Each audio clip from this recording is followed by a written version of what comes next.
est-ce que les Juifs qui sont morts dans le désert parce qu'ils n'ont pas voulu rentrer en terre d'Israël vont ressusciter lorsque Mashiach va venir ou pas?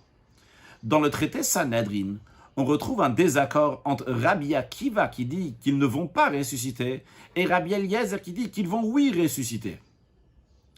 En revanche, dans le traité Baba Batra, le Talmud raconte que Rabba Barbachana a vu ces morts-là, ceux qui sont morts dans le désert, et ils avaient l'air d'être enivrés, c'est-à-dire qu'ils avaient un visage qui rayonnait avec un teint de peau qui est fraîche, bien qu'il s'agissait de 1500 ans après leur mort déjà. Tosfot en déduit de là, comme l'opinion de Rabbi Eliezer, qu'ils vont ressusciter.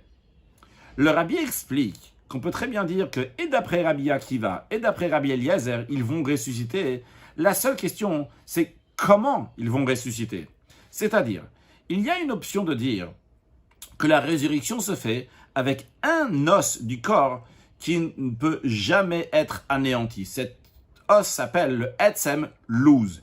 Et basé sur cet os, on reconstruit la personne, d'où l'expression Yichyu Metecha, que tes morts vont revivre. C'est la même personne qui est avant, qui va maintenant ressusciter.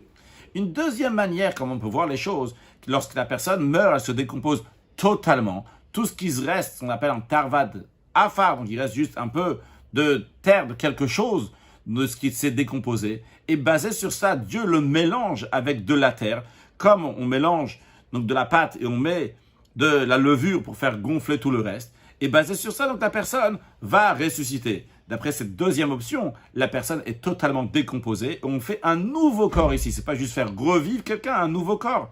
Donc on peut dire que d'après Rabbi Eliezer, il y a un corps qui existe déjà et qui va ressusciter. Quand il y a un corps qui existe déjà, il reste un quelque chose qui va ressusciter. En revanche, d'après Rabbi Akiva, il n'y a rien qui existe et Hachem va le faire ressusciter.